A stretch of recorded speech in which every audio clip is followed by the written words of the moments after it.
Hello, my name is Rob Mandle. I'm the Chief Operating Officer for the Crystal City Business Improvement District. I'm Alice Grossman. I'm a policy analyst at the Eno Center for Transportation. Join us in conversation.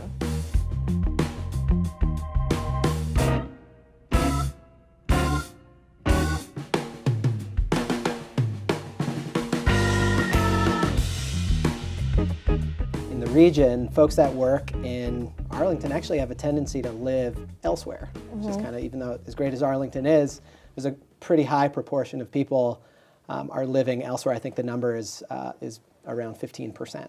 So when you have this 25,000 number that's out there, it's actually only about 4,000 to 5,000 people are actually going to be living in Arlington, and the rest of them are going to be kind of scattered throughout the region. Which from a transportation perspective actually makes it more difficult, because the more mixed use you have people who are living close to their jobs, the less congestion you're adding, or the less need for more transportation infrastructure. If you can have more biking and walking and short, buses and train rides, that actually makes it easier. So thinking about people coming in from all areas of the region makes it a little bit more complicated. Right? Certainly, although important to recognize that, again, that's an estimate for Arlington as a whole already. So Arlington tends to work pretty well, actually, in the context of multimodalism and transportation. And I think Crystal City, outside of downtown, is actually leads the region in non-single occupancy vehicle commuting.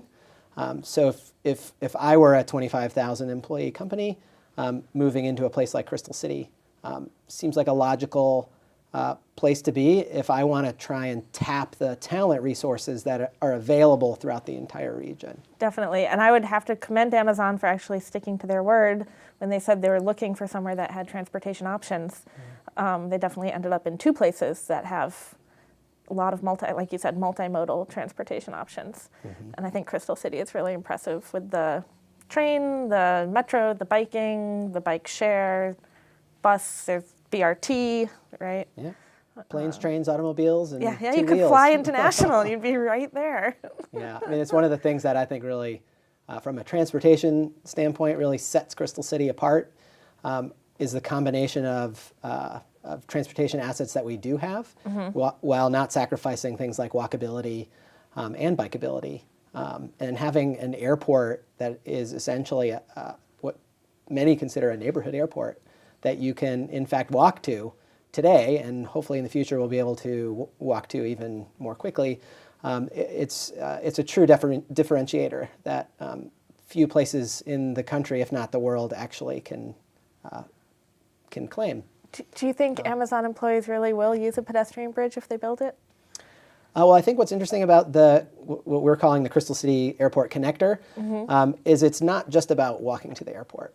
There happens to be another metro station at the airport, the Ronald Reagan Washington National Airport Metro Station, which is actually currently untapped from the Crystal City neighborhood, right?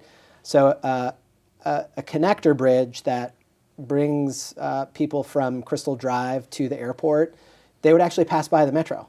So you're essentially unlocking an entirely new transportation asset that is already there, which is huge value, huge value. And there's also present in that pathway the VRE, the future VRE station. Right. They're currently working on a plan to relocate the platform so that they can expand capacity. But right now, if you get off in Crystal City and you're in the front two cars, you actually have to walk through the cars to get to the back to be served by the platform. So, so they're working on a huge capacity project there, and that is actually one of the projects that really stimulated the BID's interest in a connector, because if you relocate the VRE station, they're also building an island platform, which is supportive of cross-river service and all-day commuting service, which ultimately can deliver you what we kind of consider true regional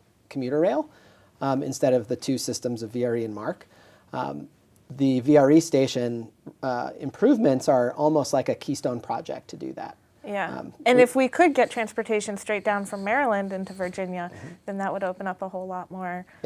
housing Exactly. options and for people commuting down. So it's a complete unlocking of a regional transportation system that right now is kind of halvesies. Right. Right. And that's what we see in terms of the value of the Crystal City Airport Connector.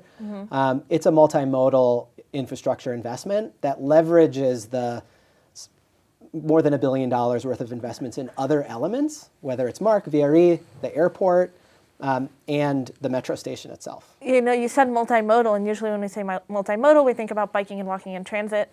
But one of the issues airports have been having recently is that they're losing a lot of revenue from parking due to the Ubers and Lyfts and TNCs coming in.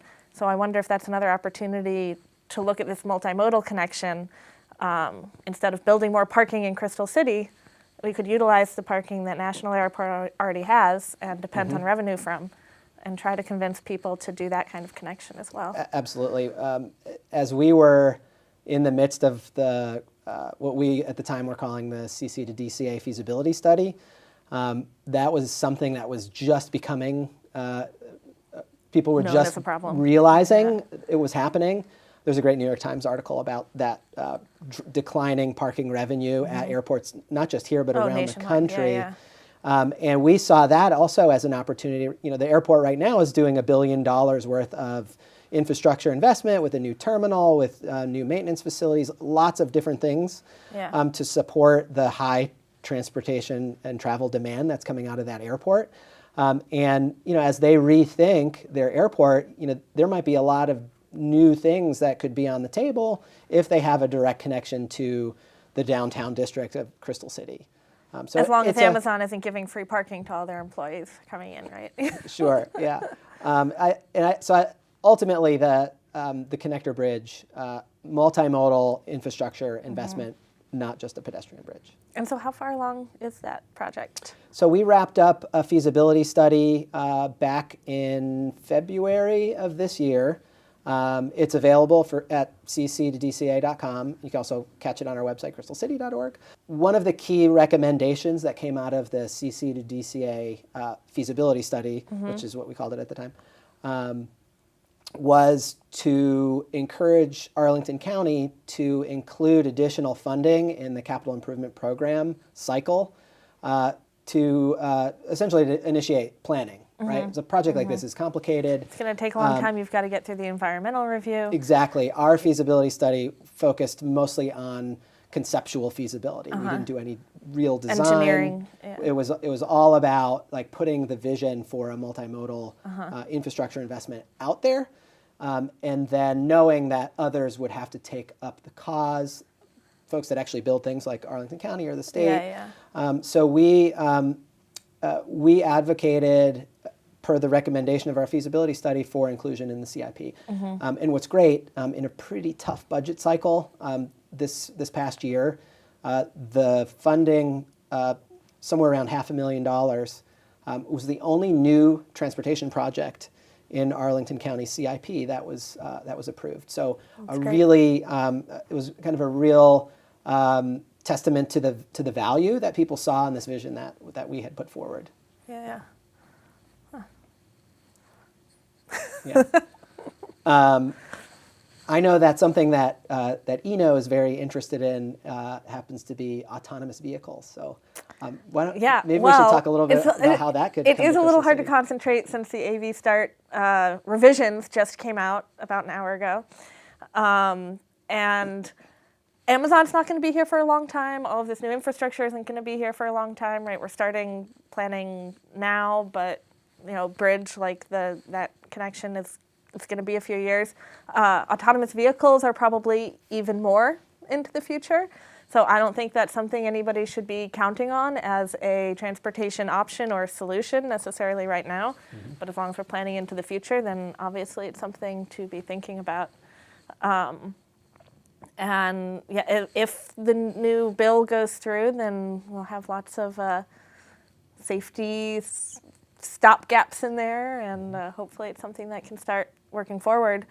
I think in the DC region, we don't really have any pilots or testing or anything going on, but it's something that Amazon could think about. In Silicon Valley, you've got a whole bunch of companies that started doing those shuttles down from San Francisco, which ended up a little bit controversial. One thing people have been talking about autonomous vehicles is doing these little circulator shuttles. So that's the kind of thing that people like Amazon might be interested in, especially if it's like a closed campus environment.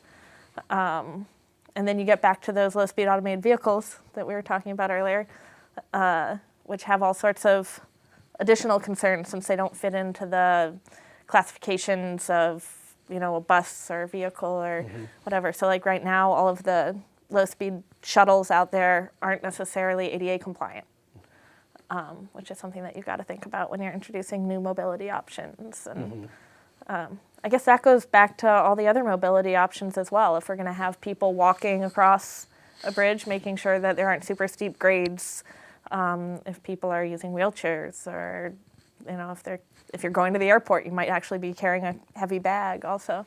So there's all sorts of considerations regardless of the mode to think about. But I don't think AVs are going to solve any of the transportation problems that people are worrying about with the influx of jobs, at least not anytime soon. Yeah. Maybe eventually. Yeah, interesting. One thing I think when Colonel I pulled out of there was the transportation projects that are now kind of brought to light in terms of what projects might help over the long term support the growth that is coming to Crystal City and the area. And what's interesting is even before Amazon, there was massive amounts of public investment on the docket for both Arlington and Alexandria. Regionally speaking, over $3 billion. Yeah, and pushing a new metro station is great in providing access not only to Amazon, but across the region. For sure. Also. Yeah, I mean, the Potomac Yard metro station, for one, is a great gap. It's a big gap in the system between the Ronald Reagan Washington National Airport Station and Braddock Road. A gap that has been served since about 2013 or so by the BRT. Yeah. The Metroway system. The BRT isn't really it's more of a connection than an actual network or system, right? Right now. Today, the hope being that, actually one of the new lines proposed in the transportation development plan for Arlington County is a new bus line that would serve Columbia Pike and actually bring into Crystal City. So it would overlap the current Metroway, use the same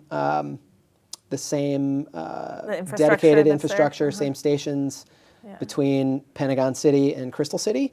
But one of the most incredible things that it will actually be doing is actually connecting where most of the residential growth is going to be happening in Arlington County over the next several decades. It's going to be on the Pike. With Arlington and, in fact, Virginia's largest downtown central business district. So today, there's no real transit connection between Columbia Pike, and this is going to essentially open up a whole fully world. Dedicated infrastructure? Not some mixed right of way. The current plan is mixed right away along Columbia Pike. But to unlock and tap that transit corridor for the employment catchment zone, or the residential catchment zone of Crystal City is a huge gain in terms of transit accessibility and talent attraction. If you're coming to Arlington looking for a place to live, and you open up that transit map, you say, where can I go? This new system, which is going to be technically not BRT, it's enhanced bus or premium bus service. With fancier stations, with higher, closer headways, more amenities at the stations, hopefully some great branding to kind of send the signal that this is something special. That's something that Arlington's working very, very hard on. Well, that's interesting, because usually people will look at those BRT or enhanced bus systems or streetcars kinds of things as economic development tools, especially if you've got anything in mixed traffic like a streetcar or enhanced bus service. The transportation ends up being maybe not the optimal service, but people see these big stations and they see the branding, and so you're trying to spur that economic development. So that might have been part of one of the attractive things to Amazon. But I don't usually hear it in terms of attracting residents as much or riders. Well, I think it's about where people decide to live is driven heavily by how they get Their to work. transportation right? options. So naturally, there's going to be, in an Amazon situation, for example, there's going to be a fair amount of people who already live in the region that are going to work for Amazon, right? But then there's going to be a certain amount of people over the next 10 to 12 years who are going to be new and maybe not familiar with the region itself. And they're going to look at the metro map and try and decide, how long am I willing to travel? Time. How long does my partner need? Where are they going to work? Yeah. Do I have kids in schools? Where should I locate? All those things are going to go into any location decision. But having a whole nother corridor, which that corridor has a tendency to deliver more market rate affordable housing, could be a great option. That currently is, unless you're driving, not really a great option. But I do want to circle back again to some of the other transportation projects that are actually have been in the pipeline, because I think sometimes there's not a recognition that there was a whole lot in the pipeline already. Yeah. Whether it was the regional stuff, even the hot lanes is important for access around here, the VRE station relocation, the transit way. All of these things are in the CIP locally or regional already. And I think you have to assume that that's part of why Amazon chose to come here, right? Is that it was not just what we had, but what we were planning for the future as well. Yeah, I would venture to guess. My understanding is that our plans played a really big role, not just from a transportation specifically standpoint, but our capacity to handle new growth. So the Crystal City Sector Plan, for example, which was passed in 2010, looked very closely at how do we get more people around in Crystal City than we have today. And a big part of that was focusing on growing that mode split even more towards foot, bike. Well, the two-wheeled electric modes weren't even a twinkle Micromobility? in the eye of riders or transit people. But all of those things were big components of making the sector plan work. I think that we're in a place today where businesses are recognizing that work. Because it's important to talent attraction. If you can't get to work, if you can't connect the places that people want to live with where they need to work, then you're not going to attract the business development that you need. So that's super, and you have to make sure important. that you've got the housing options too. And Arlington has a lot of low density housing right now, which there's a lot of opportunities if people start thinking about not just infrastructure, but then going to the planning policies and thinking about rezoning and options there to create even more dense center. Right now you start going west and all of a sudden you kind of hit a line and you get these sprawling single family homes, which are well connected to the business district, could be well connected to the business district. Yeah. And there maybe just isn't the demand yet to do that. Well, what's interesting actually is as far as downtowns go and central business districts, the Crystal City, Pentagon City, Potomac Yard area, which is really what we at the bid think of as the economic unit. Yeah, you guys don't do the residential, right? You are the business. Yeah, but I mean the reality though is we have a tremendous amount of residential in our downtown, an amount that most downtowns can't even dream of. Right? We have 14,000 units in those three neighborhoods. That's more than downtown Richmond by a long shot, right? And if you benchmark us against other CBDs around the country, we're as geographically compact as places like Austin and San Antonio. This is a crazy one, even Miami, right? We have as much commercial office space, asterisk, that includes part of the Pentagon, for that analysis at least, for Miami. We have the same amount of office space. And it's nuts. A different structure because if we're not necessarily comparing Arlington to Miami, we're comparing a multi-nucleus Washington, D.C. area, right? Well, I'm comparing just Arlington. Just the Crystal City, Pentagon City, Potomac Yard area. If you add all the other stuff in Arlington, we're way bigger. Because from the transportation perspective, you've got to look at it as this multi-nucleus region, right? Sure, yeah. From a network standpoint, absolutely.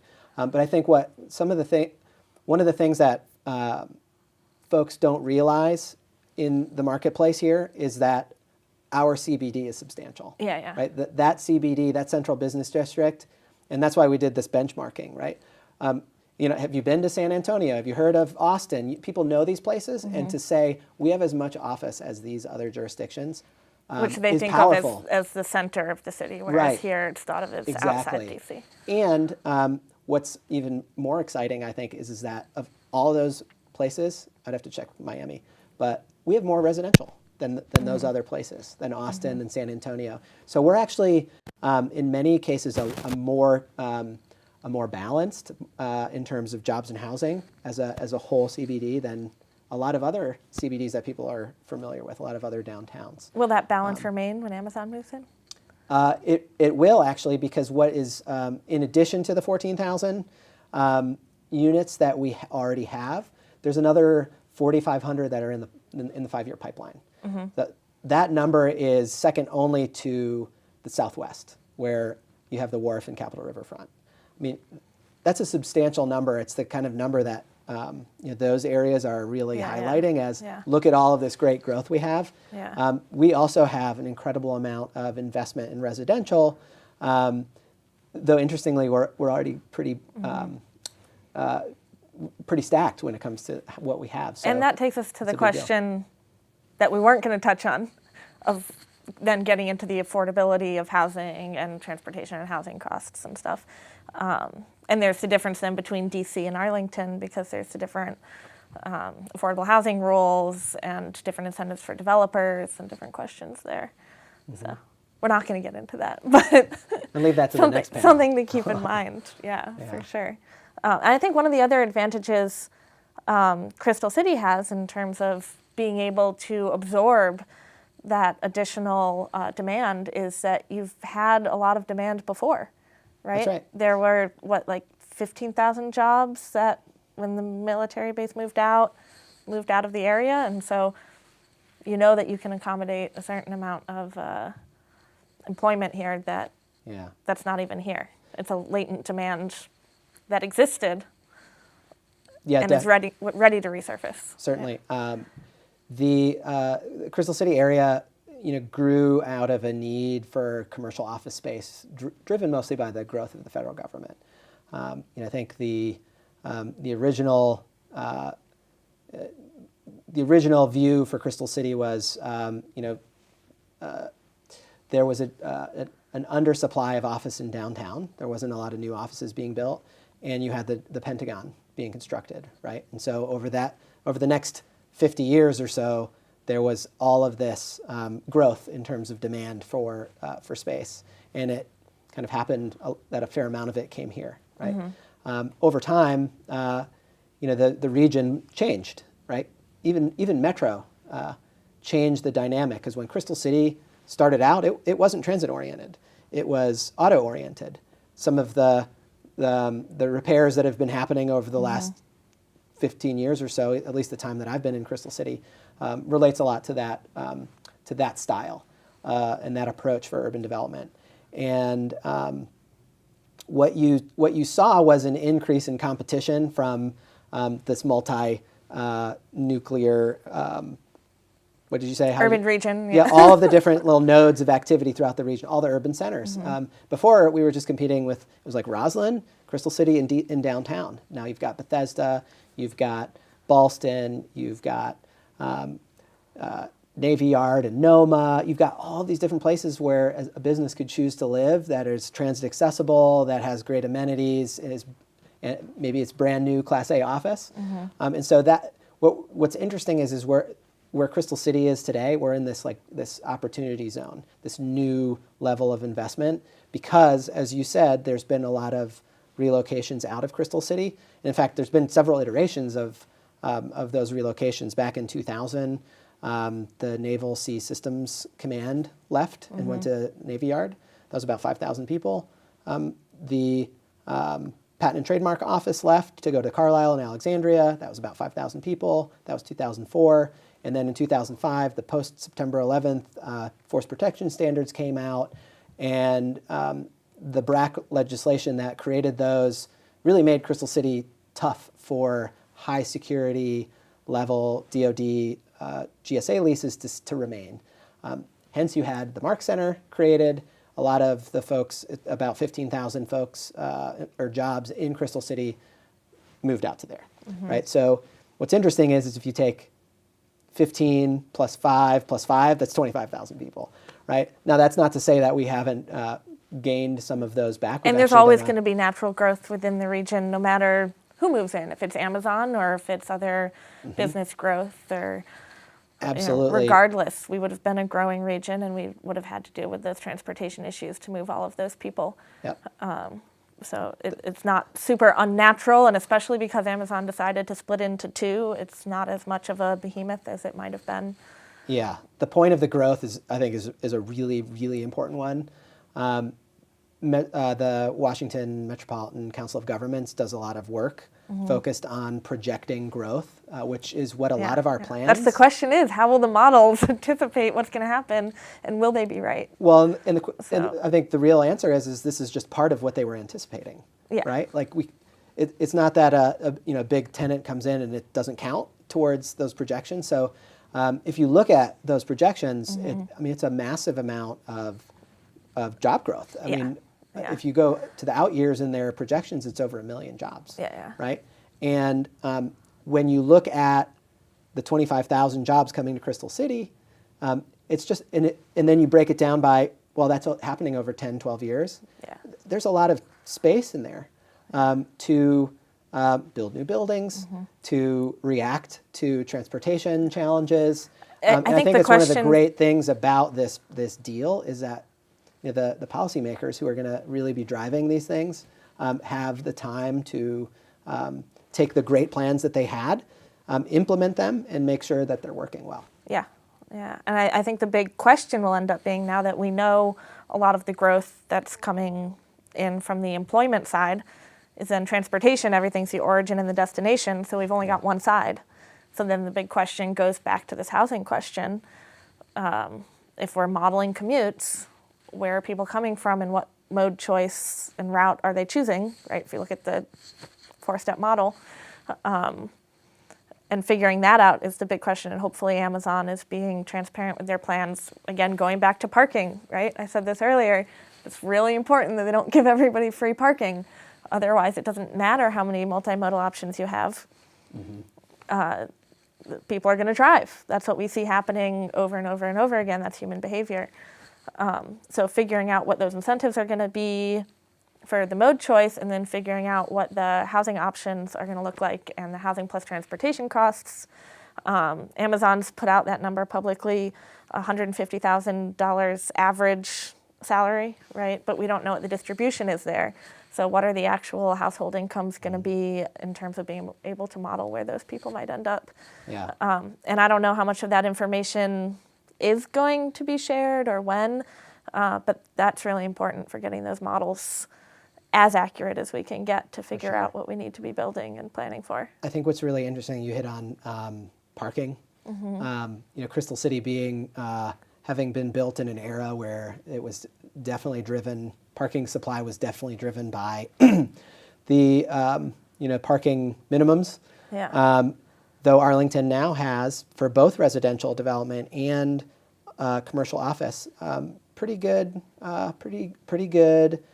policy guidance for how to deliver less parking because of the great amenities that we have. Remember, as I said earlier, many of Crystal City's office buildings were delivered pre-metro. So we're drastically they already overparked. built in the parking. We are very overparked. I mean, and there's many places don't feel bad. No, we've you probably know about the Crosshairs garage races that we do, which is essentially it's cyclocross races inside of a parking garage. We do that on the bottom level of a garage, where that level is never full. In fact, we're able to take it for an entire month, And nobody cares. Yeah, we close it and we use it for the do race. You do the race? I have done the race. Not very competitively, but it's a very fun thing. It's actually moving to Saturdays this year, so we're excited about opening it up to a whole another group of people who might not be able to come on Wednesdays. Man, that's depressing. That's how much parking we have. You know, a lot of cities do these open streets, streets alive kinds of things, and we just need to open up our parking lots. That's how much parking space we have. Have bike races in them all the time. That'd be great. That's fabulous. Yeah, but it is in terms of Crystal City is not a greenfield site, right? Yeah. It's redevelopment. So in a lot of cases, what you have is repurposing of certain parts of the infrastructure, and in many cases, infill development. And with the new policies in place, it enables and empowers developers to look at, I'm going to add more units to this existing residential complex. I don't have to add a single parking space. So not only does that help with driving people to use transit, but it also is about... It makes it more affordable. Bingo. It's also about affordability. A big part of the cost of a unit, underground... Unbundling the parking. Underground parking costs something like $50,000 to $60,000 a space. Yeah. Add that to a unit, I mean, that's a lot of rent and a lot of affordability. And the other piece and it then incentivizes car use again, because if you're paying for that spot anyway, you might as well. Yeah, and the more we can repurpose the existing parking, the less there's an incentive to monetize the parking that you have. Because I think that's one of the challenges is if you already have the parking, it's part of their financial model. Why charge for it? Yeah, I mean you use it because you have it, right? Yeah. And I don't. Yeah. Other policies to get around that is. Instead of charging for the parking, you cash out the people who don't use it. So you incentivize the multimodal use instead of de-incentivizing the vehicular use as much. Yeah. And so if you do the transit benefits and you do bike share benefits and you do parking cash outs, that kind of program and policy can also help. Yeah, I know Arlington County is known for a strong transportation demand management program. Yeah. So, overall. Yeah. One thing that we haven't touched on yet, which I want to before we end, another really exciting project that is been brought to light by the Amazon conversation is Route 1. This Crystal City sector plan actually looked at Route 1 and talked about turning it into a boulevard to really focus on walkability. I think there's in the world of getting people out of cars and convincing them to choose a lifestyle where they don't need to drive a lot, a big part of that is not just on the transportation infrastructure that you build, but on the urban design and the land use. And this is a project that could potentially do all of those things, really create this urban environment within which the two sides of Crystal City and Pentagon City are woven together with a beautiful piece of transportation infrastructure that is current, right? Again, that raised, elevated portion of Route 1 was delivered, again, in an era when there wasn't really a strong metro presence.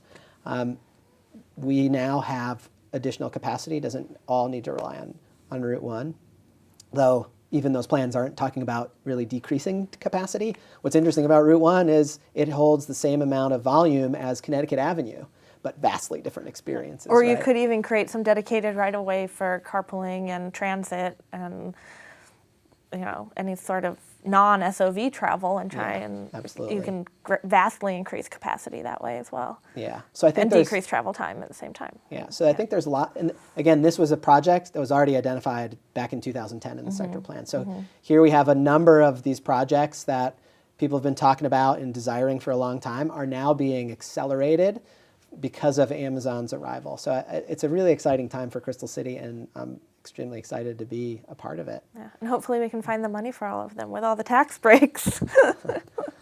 Yeah, I mean, there's what's interesting about, and again, this is not really my space, but Arlington and the state really put together a unique incentive package that isn't your standard property tax abatement. So there's actually no property tax abatements. It's a different kind of performance-based incentive that that was good enough that Amazon turned down direct property tax abatements in other cities. So plus we have all of those other elements that they were looking for in the urban environment. talent, especially talent, and transportation, access, and mobility.